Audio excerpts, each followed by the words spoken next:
Tiagão, pergunta, irmão, se a Terra é um mundo experimental, ela pode estar fadada a sofrer um cataclismo cósmico de asteroides, ou algo semelhante que possa ameaçar a vida? Se sim, iríamos para outro mundo? Vamos entender um pouco sobre a vida planetária, mas não do nosso planeta, mas sim de outros mundos habitados. Vamos falar sobre os mundos habitados e também a vida planetária. Como eu disse a vocês, não do nosso, e sim dos nossos irmãos que estão muito próximos, mais próximo do que possamos imaginar. Os mundos habitados. Os mundos habitados pelos mortais são todos evolucionários por origem e natureza. Essas esferas são o berço evolucionário, o local de geração das raças mortais do tempo e do espaço. Cada unidade de vida ascendente é uma verdadeira escola de aperfeiçoamento para o estágio seguinte da existência. E isso é verdade sobre todos os estágios de ascensão progressiva do homem ao paraíso. Verdadeiro para a experiência mortal inicial em um planeta evolucionário, como é verdadeiro para a escola final dos Melquisedeques, na sede central do universo. Uma escola que é frequentada pelos mortais ascendentes apenas um pouco antes do seu translado para o regime do superuniverso, quando alcançam o primeiro estágio da existência espiritual. Todos os mundos habitados são agrupados basicamente para a administração celeste em sistemas locais. E cada um desses sistemas locais é limitado a cerca de 1000 mundos evolucionários. Essa limitação é feita por um decreto dos anciãos dos dias e diz respeito aos verdadeiros planetas evolucionários, onde estejam vivendo mortais com status de sobrevivência. Nem os mundos estabelecidos finalmente em luz e vida, nem os planetas nos estágios pré-humanos do desenvolvimento da vida pertencem a esse grupo. Satânia, em si mesmo, é um sistema inacabado, que contém apenas 619 mundos habitados ainda. Até quando chegou o livro de Urântia, já existiam 619 mundos habitados.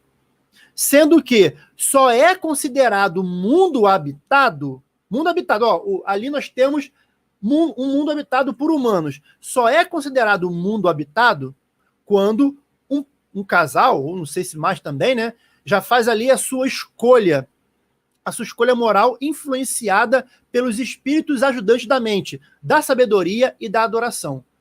Quando esses espíritos conseguem influir alguma influência na mente desses mortais, nesse momento o planeta é considerado como habitado, como tendo ali uma humanidade em progresso, ok? Criaturas de vontade, digamos assim.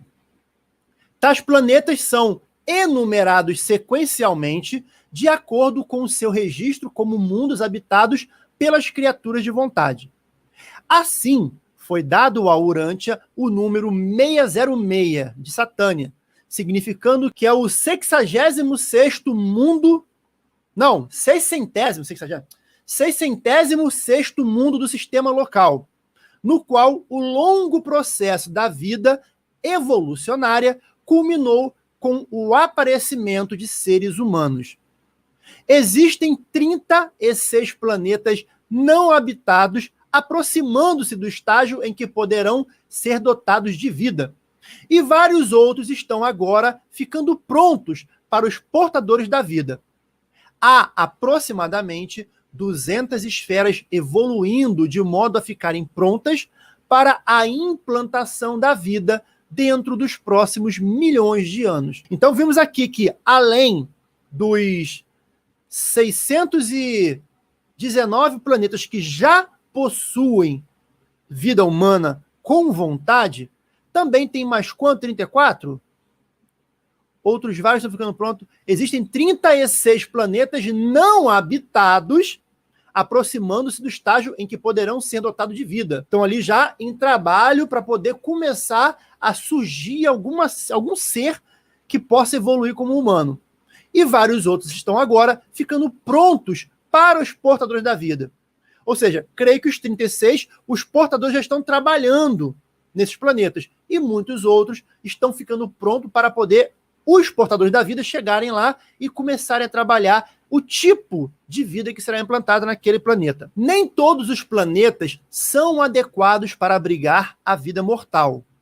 Os pequenos, que têm uma velocidade de rotação elevada em torno do próprio eixo, são totalmente inadequados como habitat para a vida. Em vários sistemas físicos de Satânia, os planetas que giram em volta do Sol central são grandes demais para serem habitados. A sua grande massa ocasiona uma gravidade opressiva. Muitas dessas esferas enormes têm satélites, algumas vezes uma meia dúzia ou até mais.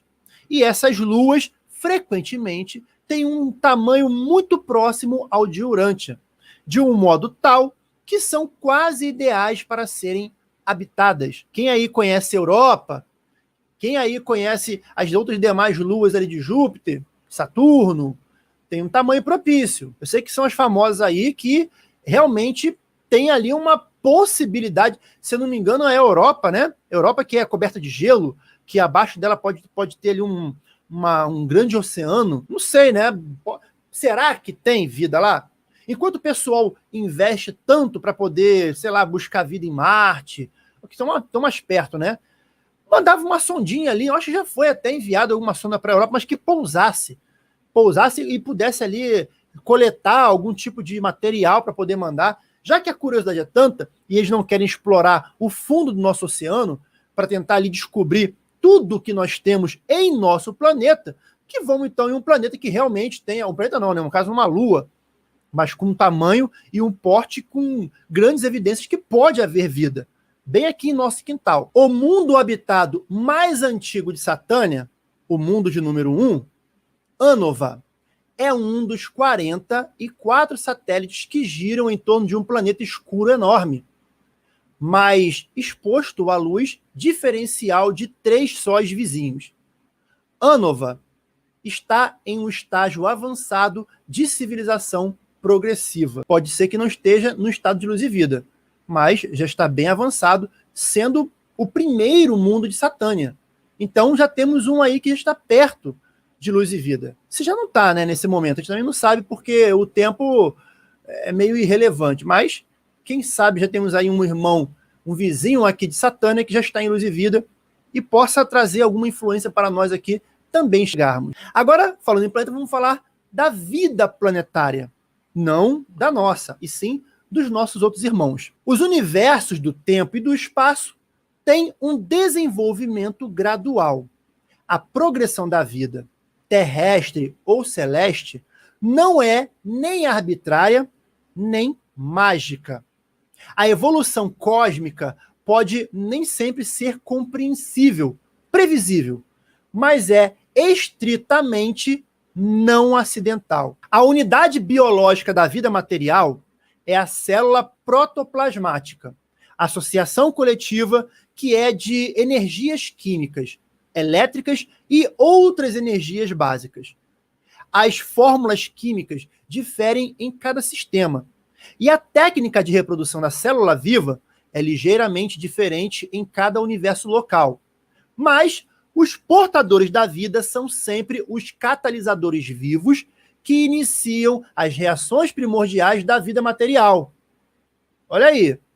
Eles são os estimuladores dos circuitos das energias da matéria viva. Falando em portadores da vida, tem um fato também que a gente pode trazer aqui à tona, que a gente estudou já faz bastante tempo, sobre esse assunto, que é aquela relação, aquele fato que acontecia, como por exemplo, com Andor e Fonta, quando eles estavam ali em meio à guerra, em meio a situações, ou que eles queriam direcionar Andor e Fonta para um determinado lugar que era melhor, o que eles faziam? Eles faziam sons, criavam sons de raio, sons na mata, que assustassem eles. Como eles, os portadores da vida, querendo ali fazer um direcionamento, como está dizendo ali, ó, mas os portadores da vida são sempre os catalisadores vivos que iniciam as reações primordiais da vida material. Eles são os estimuladores do circuito das energias da matéria viva. E eles também têm o trabalho de manter essa matéria viva em evolução.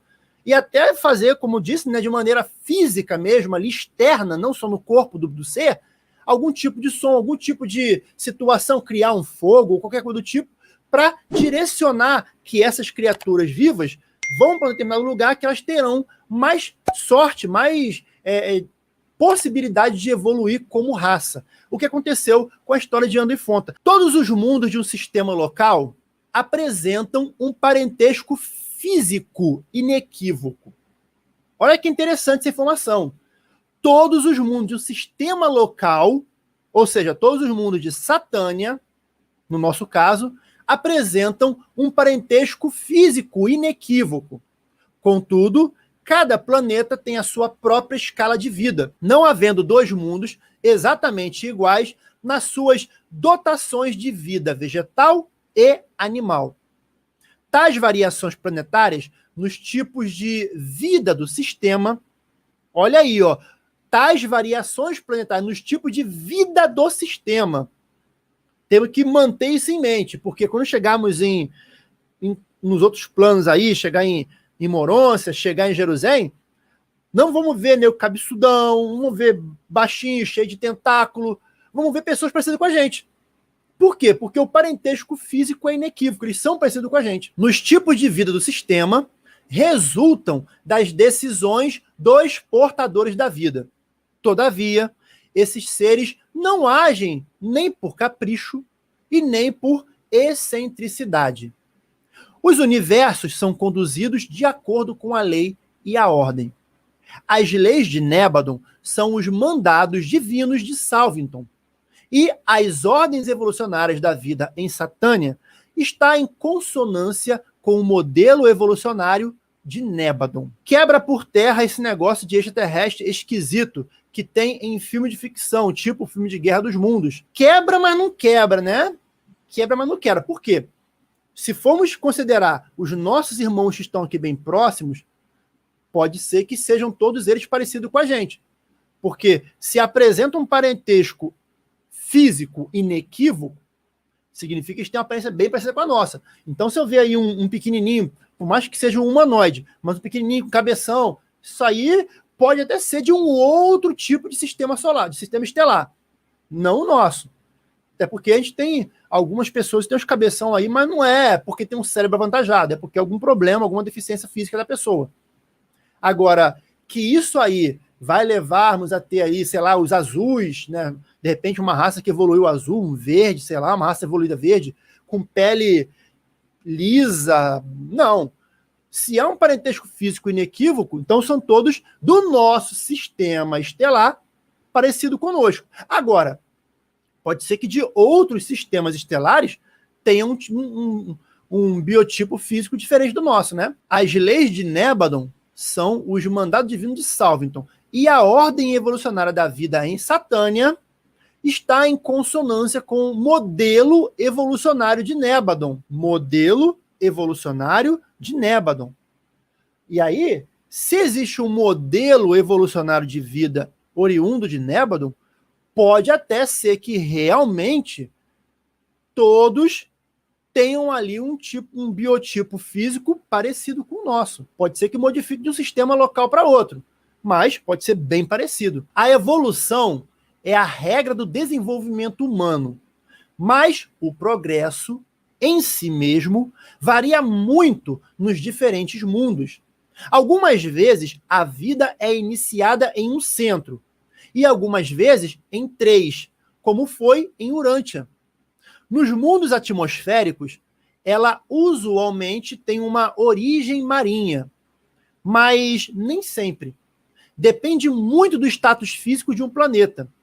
Os portadores da vida desfrutam de grande abertura de ação na função de iniciar a vida. Por isso mesmo que eles ficam ali estudando o ambiente e o material que existe para poder trabalharem. E esse motivo que nosso corpo foi criado baseado em sal e água. No desenvolvimento da vida planetária, a forma vegetal sempre antecede a animal. E é desenvolvida quase completamente antes de os modelos animais se diferenciarem. Todos os tipos de animais são desenvolvidos a partir dos modelos básicos do reino vegetal precedente de coisas vivas. Não são organizados separadamente. Quem aí é mais um indício de que aquele jogo Spore que nós jogamos é todo baseado no livro de Urântia.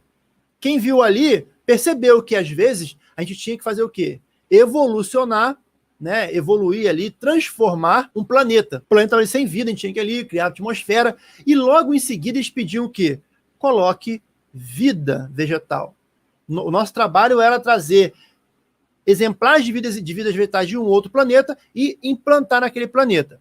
E só depois que tinha uma flora bem organizada, aí que poderíamos começar a pôr a fauna para se desenvolver. Se não tivesse, e detalhe, os herbívoros, primeiro tinha que colocar animais herbívoros, que se colocasse animais carnívoros, carnívoro não vai se comer muito bem, então eles vão se matar ali. Então primeiro se colocava a flora, depois se colocava animais herbívoros e depois se colocava animais carnívoros, para poder o ciclo de sobrevivência ali continuar, a cadeia alimentar sobreviver. Todos os tipos de animais são desenvolvidos a partir dos modelos básicos do reino vegetal precedente de coisas vivas. Não são organizados separadamente. A irmã Thelma está comentando aqui, ó, há alguns filmes que mostram seres possíveis de existirem. Valerian, Avatar, O Quinto Elemento, etc. Sim, Valerian, então, é um ótimo exemplar para se ver, porque Avatar foca muito em um mundo. O Quinto Elemento eu não me recordo como que é. Agora, Valerian eu assisti 2 vezes, ele diversifica muito. Inclusive, tem até um planeta que é praticamente o planeta inteiro ali, intrínseco dele, tem países ali dentro, é uma coisa bem de louco. Né? Mas é interessante. Até indico aí, quem não assistiu Valerian, assista, porque não é só um blockbuster igual Avatar, é um filme que realmente tem informação. Muito interessante também. Tem um filme antigo, Contato. Foi um sacrifício para encontrar esse filme, mas quando lançou a Amazon Prime, tem esse filme lá, Contato, que fala sobre seres extraterrestres que vivem entre nós. Vive normal, no dia a dia, disfarçados, mas aí, em certas situações, eles, tipo, tá piscando o olho assim, daqui a pouco eles piscam de lado, sabe? Tá andando com a perna normal, daqui a pouco a perna deles quebra para trás e andam mais rápido. É um filme muito interessante mesmo. Os estágios iniciais de evolução da vida não estão inteiramente em conformidade com as vossas visões atuais. O homem mortal não é um acidente evolucionário. Há um sistema preciso, uma lei universal, a qual determina o desdobramento do plano da vida planetária nas esferas do espaço. O tempo e a produção de grandes números de uma espécie não são as influências controladoras. Os camundongos reproduzem-se muito mais rápido do que os elefantes, mas os elefantes evoluem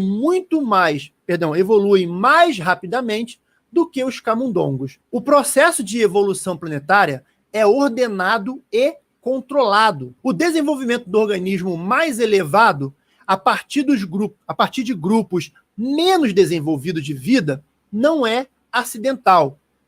Algumas vezes, o progresso evolucionário é temporariamente retardado pela destruição de certas linhas favoráveis do plasma da vida existente em uma espécie seleta. Em geral, idades e idades se fazem necessárias para reparar os danos ocasionados pela perda de uma única linhagem superior de hereditariedade humana. Essas linhagens selecionadas e superiores do protoplasma vivo deveriam ser zelosa e inteligentemente guardadas, depois de haverem surgido. E, na maioria dos mundos habitados, esses potenciais superiores de vida são muito mais altamente valorizados do que em Urântia. E é por esse motivo que nós vimos que quando os portadores da vida implanta a vida em diversos pontos do planeta, eles têm que zelar, cuidar, igual bebê. Vai ali, cuidando, sabe? Aí eles vêm ali, sei lá, de repente está para... que nem vimos ali na história de Ando e Fonta, que muitas foram as vezes que quase eles perderam a vida. E muitas das vezes, os portadores da vida têm que influir ali, fazer algum tipo, como eu comentei, fazer algum tipo de influência no ambiente, para pelo menos salvar o máximo possível de situação que esteve. Vamos supor, estaria Ando e Fonta subindo numa montanha toda cheia de de floresta. Estão subindo aquela montanha, repleta de floresta. Só que essa montanha, ela é um vulcão. E aí, do nada, o vulcão começa a tremer e entra em erupção. E aí? Andor e Fonda nunca saberiam que aquilo era um vulcão, que ia ameaçar a vida deles. Estava inativo há muito tempo, não tinha fumaça, não tinha nada, mas do nada, deu um revertério ali e pum!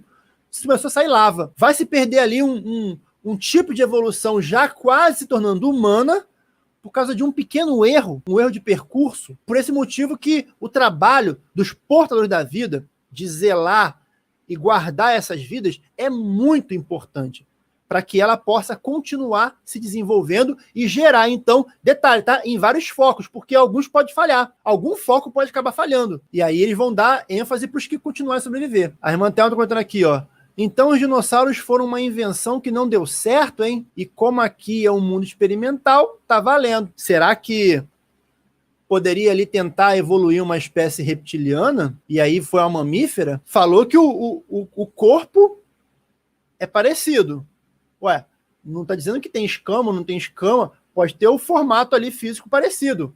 Agora a cor, o material da pele, não se sabe, né? Não sabemos. Tiagão, pergunta, irmão, se a Terra é um mundo experimental, ela pode estar fadada a sofrer um cataclismo cósmico de asteroides, ou algo semelhante que possa ameaçar a vida? Se sim, iríamos para outro mundo? Se sim, eu não acredito, baseado no livro de Urântia, não é minha opinião, é baseado no livro de Urântia, eu não acredito que isso vai acontecer porque nós temos proteção.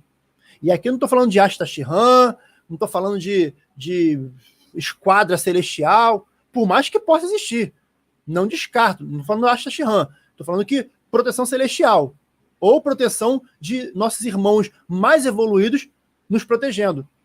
Por exemplo, se nós chegarmos a um nível de evolução, né, estamos aqui na época de luz e vida, é óbvio, porque você não vai evoluir mentalmente e espiritualmente para poder aprender coisas que vai te levar até uma outra civilização se você não tiver com o caráter ilibado.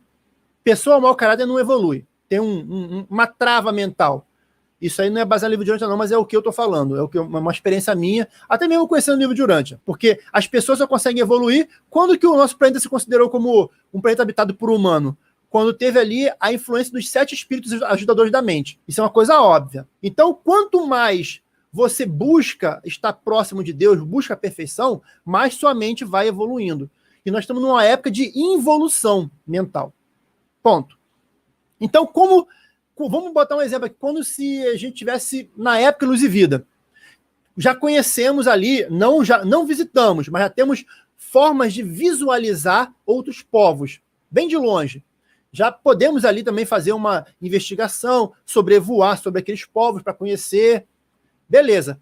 Podemos, supostamente, capturar algum humano daquele outro planeta lá, para poder fazermos ali alguns tipos de testes com ele, exames, para poder conhecer o biotipo dele sem causar nenhum dano, e depois voltá-lo para a sua casa, para a gente poder ter um conhecimento maior, assim como dizem que tem abdução no nosso planeta, que eu também não duvido. Aí vamos supor que os nossos cientistas, Panopte está lá com os seres que não são evoluídos, um exemplo, tá indo meteoro em direção lá, vai extinguir aquela raça. Manda uma tropa lá anti-meteoro, anti-asteroide, para desviar esse asteroide. Quem que vai saber? Ele pode muito bem mandar uma tropa muito antes, vai afastar, vai tirar o meteoro da rota e vai salvar o povo. Agora, isso é uma coisa. Mas se por um acaso não tivesse tropa nenhuma para nos ajudar, se viesse de impacto para poder extinguir a vida em nosso planeta, aí então iria instaurar, isso sim baseado no livro de Urântia, ia se instaurar aqui um plano emergencial. E os Melquisedeques viriam com os portadores da vida salvar aqueles seres humanos salváveis. Só os salváveis. E aí iriam transportar esses seres humanos para um outro planeta inabitado que tivesse toda a condição de se manter a vida humana para que pudessem lá continuar vivendo. Tipo como, por exemplo, aconteceu lá na série 100, né, os 100. O pessoal ia lá, só que não foi selecionado, né? Não teve uma seleção genética.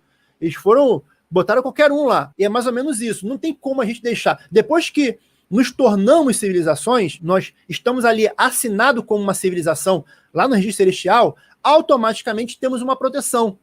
Mesmo que não saibamos, temos uma proteção. Isso é um fato.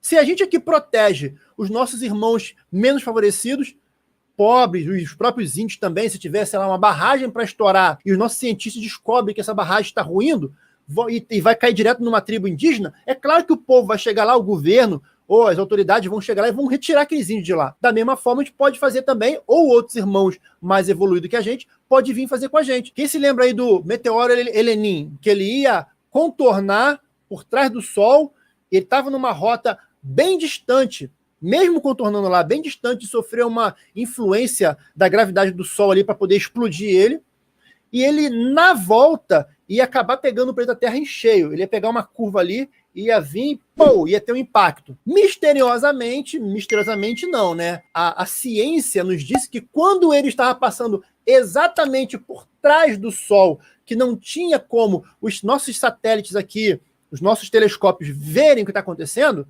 ali atrás, puf, o Helenin explodiu. Misteriosamente aconteceu isso. Então, é mais um indício de que alguma coisa está lá fora nos ajudando. O que significa ser experimental? Eu nunca entendi isso plenamente. Experimental de vida, mundo experimental de vida. Um ser experimental é uma permissão especial que os portadores da vida têm para em cada 10º planeta, que chama-se planeta decimal, tem ali 9, tem os 10, né? 1, 2, 3, 4, 5, 6, 7, 8, 9. Nesses 9, vai ser implantada uma vida que já foi testada, já foi aprovada e que já existe até o biotipo dessa vida em outro planeta, por mais que faça alguma adaptação para o planeta que vai ser implantada a vida, conforme o planeta evoluiu. Agora, nos planetas experimentais, os portadores da vida têm uma permissão de pegar e criar diretamente. Ele pega ali uma massa, vamos dizer assim, uma massa bruta, né? A massa corpórea, e faz todo o tratamento direto no planeta, baseado no planeta. Ele não faz adaptação, ele cria a vida, uma nova vida, totalmente baseada naquele planeta, naquele composto ambiental que existe naquele planeta. E isso aconteceu com a gente. Nossa criação foi feita direto do nosso barro, aqui direto, né? Mas só que, claro, veio os portadores da vida com a base da vida, né? A massa de vida deles lá, que eles têm o material já para poder preparar. Eles só pegaram aqui dentro do nosso planeta mesmo e já começaram a criar por aqui, baseado no nosso planeta. Isso é uma vida experimental. E essa vida experimental tem que ser sempre muito bem guiada, muito bem orientada. Só que aí teve Caligacha, né? Teve Caligacha, arrebentou com tudo. Depois vieram os elevadores biológicos, que são Adão e Eva, rejeitaram também a missão, praticamente, né? Deram mole, e aí acabamos não tendo todo um tratamento melhorado, sendo ali acompanhado pelo próprio príncipe planetário e pelos portadores da vida, que não tinha praticamente como trabalhar com Caligacha em cima deles enchendo o saco, né? Foi complicado. Nossa vida aqui, nossa evolução foi complicada. O escape terrestre seria no caso, né? Que acontece, entendi. É um escape, é como se fosse o arrebatamento. Vai levar só os aproveitáveis. Isso, nesse caso, seria o arrebatamento. Se chegar algum dia de vocês verem, estão aí, andando na rua, e aí ver pessoas sumindo, não sei se vai ser visível a todo mundo, não sei se vai haver um aviso, eu acredito que as pessoas salváveis sejam ali crianças que receberam o seu estador recentemente, e que seja de uma linhagem louvável, para pegar pessoas salváveis, decentes, com a mente sã, para poder chegar lá e produzir, realmente, entendeu? Vai ser como se fosse um arrebatamento mesmo. Aí, Mantelma, em todo Satânia há apenas 61 mundos semelhantes a Urântia, planetas de modificação de vida. 61, porque a cada 10, né? Você tinha 606, Urântia 606, aí modificação 61, de 10 em 10. Exatamente isso. E agora eu deixei aqui um tema para a gente poder ficar na mente. Quais são os tipos de corpos planetários? Segundo a atmosfera do planeta, segundo os elementos do planeta, segundo a gravidade, segundo a temperatura, segundo a eletricidade, segundo a energia e os tipos não denominados. E detalhe, sendo explicado, pelo menos resumidamente, cada um desses pontos aqui. Acho que todos nós deveríamos agradecer ao Pai por termos nascido em um mundo decimal. Se nós já aprendemos que a gente não tem uma evolução espiritual ou mental sem dificuldades, sem passar ali por tribulações, que é tribulação maior do que, sei lá, qual seria a tribulação maior? Não consigo imaginar. Pode ser que tenha vida em um outro planeta ou outros planetas que passaram por tribulações piores que a nossa. Pode ser que o príncipe planetário tenha sido ainda mais rigoroso com seu reinado, digamos assim. Mas imagina, nós estamos num mundo decimal de modificação de vida, tendo o nosso príncipe planetário caindo em rebelião, os portadores da vida sendo limitados a cuidar da gente, muito limitados, não tinha muita opção para poder fazer com a gente, os nossos evoluidores biológicos, né, os nossos amados Adão e Eva, que vinham fazer uma evolução biológica em nosso, uma elevação biológica em nosso DNA, também não cumpriram essa missão, cumpriram muito pouca, e ainda assim estamos aqui, a todo vapor, vivendo e convivendo junto com os degenerados. É muito complicado, né? Muito complicado mesmo. E continuando aqui, irmã Thelma, aquele planeta vizinho não deve ser decimal. Não, ele é, eu acho que é decimal também, porque ele teve todas as mesmas condições que o nosso. Ele também veio de um decimal e também estava passando por um perrengue, né? Só aquele paísinho em especial é que não estava. Amanhã, como falei com vocês, vamos comentar sobre esses 7 tipos de físicos planetários, baseado em atmosfera, elemento, gravidade, temperatura, eletricidade, energia e os não denominados. E mais para frente, vamos falar sobre os não respiradores, semi-respiradores, super-respiradores e por aí adiante. Muito obrigado, fique com o Pai e até amanhã, se essa for a vontade de Deus, e eu espero que seja.